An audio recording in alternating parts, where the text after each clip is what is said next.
मध्य प्रदेश के सचिव लोक स्वास्थ्य एवं परिवार कल्याण विभाग डॉक्टर अशोक भार्गव धार पहुंचे। धार पहुंचते ही सबसे पहले सचिव डॉक्टर भार्गव में जिला पंचायत कक्ष में आयोजित कोरोना कोविड-19 की समीक्षा बैठक में हिस्सा लिया। साथ ही जिले की स्थिति पर चर्चा की। वही बैठक के तत्काल बाद में धार के मांडव रोड पर एकलव्य छात्रावास में बनाए कोविड सेंटर पहुंचे,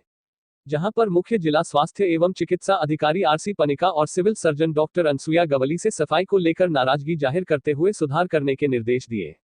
यहां से डॉक्टर भार्गव सीधे जिला भोज अस्पताल पहुंचे, जहां उन्होंने डायलिसिस विभाग और ट्रॉमा सेंटर का निरीक्षण किया। बाद में मीडिया से चर्चा करते हुए उन्होंने बढ़ते कोरोना संक्रमण को लेकर लोगों में जागरूकता फैलाने, मास्क का उपयोग करने और सोशल डिस्टेंसिंग का पालन करने पर जोर देते हुए कहा कि हमें कोरोना के खिलाफ अभी लंबी जंग लड़ना है और यह तभी संभव है जब लोग नियमों का पालन करेंगे। कोरोना की जांचों में तेजी लाने के सवाल पर उन्होंने कहा कि कोरोना के शुरुआती दौर के मुकाबले प्रदेश में जांचों की संख्या में तेजी आई है।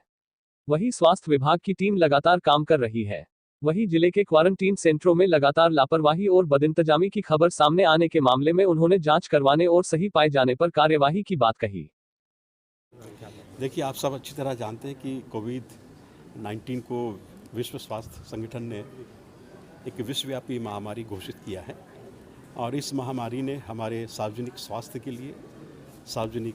सुरक्षा के लिए और हमारी अर्थव्यवस्था के लिए एक बहुत बड़ी चुनौती के साथ साथ में संकट भी निर्मित किया है। चूँकि अभी इसका कोई वैक्सीन या टीका उपलब्ध नहीं है, तो ऐसी स्थिति में हमें कोरोना की जो संक्रमण की जो श्रृंखला है उसको पूरी तरह से समाप्त करना, इसके फैलाव को पूरी तरह से नियंत्रित करना और जो संभावित मरीज हैं उन सब की जांच करके उनका पृथक्करण करना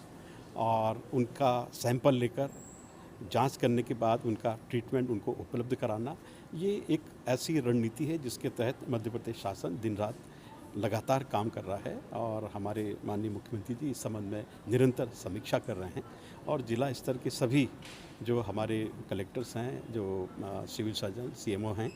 और कोरोना वॉरियर्स, ये सब दिन रात मेहनत कर रहे हैं, परिश्रम कर रहे हैं। लेकिन मुझे ऐसा लगता है कि इस जंग को जीतने के लिए अभी हमें और अधिक जागरूकता की, समाज के सभी वर्गों की सहभागिता की आवश्यकता है और प्रिंट, इलेक्ट्रॉनिक मीडिया इस दिशा में बहुत अच्छी भूमिका अदा कर रहा है, लेकिन और अधिक अभी इस दिशा में काम करने की आवश्यकता है। आज मैंने यहाँ जिला स्तर पर कलेक्टर के साथ में सभी अधिकारियों की समीक्षा बैठक आयोजित की थी और इस बैठक में जो प्रेजेंटेशन हुआ,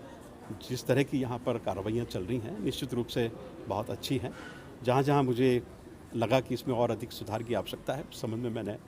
संबंधितों को निर्देशित किया है, वे इस दिशा में और काम करेंगे। कुल मिलाकर इस जंग के विरुद्ध कोरोना वॉरियर्स जो लड़ रहे हैं, उनके प्रति हमारे मन में सम्मान का भाव होना चाहिए। वे दिन रात विपरीत परिस्थितियों में निरंतर काम कर रहे हैं, उनका हौसला हमें बढ़ाना चाहिए और हमारे जो घर के बुजुर्ग हैं, जो 60+ हैं, उन पर विशेष रूप से उनके सेहत का हमको ध्यान रखना चाहिए और जो 10 वर्ष से कम उम्र के बच्चे हैं, जो हमारी गर्भवती माताएं हैं, महिलाएं हैं, उनके भी सेहत का हमको विशेष रूप से ध्यान रखना चाहिए। लॉकडाउन के नियमों का पालन करना चाहिए, सामाजिक दूरी सुरक्षित रूप से बनी रहे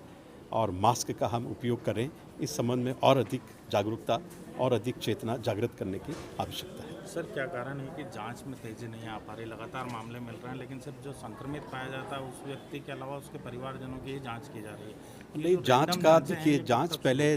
प्रारंभ में हमारी जो जांच की क्षमता थी बहुत कम थी, लेकिन अब पूरे प्रदेश स्तर पर इसकी क्षमता 10,000 के करीब हो गई है। कोविड केयर सेंटर हमारे निरंतर बढ़े हैं, फीवर क्लिनिक की संख्या हमने बढ़ाई है और इसके साथ साथ जीवन अमृत योजना के तहत शरीर की प्रतिरोधी क्षमता बढ़ाने के लिए यूनानी और आयुर्वेदिक और होम्योपैथिक दवाओं का भी निरंतर वितरण हो रहा है। चूँकि ये एक बहुत बड़ा काम है, इसमें बहुत अधिक प्रयास करने की आवश्यकता है, तो हमारी पूरी टीम जो है इस दिशा में काम कर रही है और आने वाले समय में हम इस क्षमता को और अधिक बढ़ाएंगे और अभी जो हमारा जो रिकवरी रेट है वो भी बहुत अच्छा हुआ है।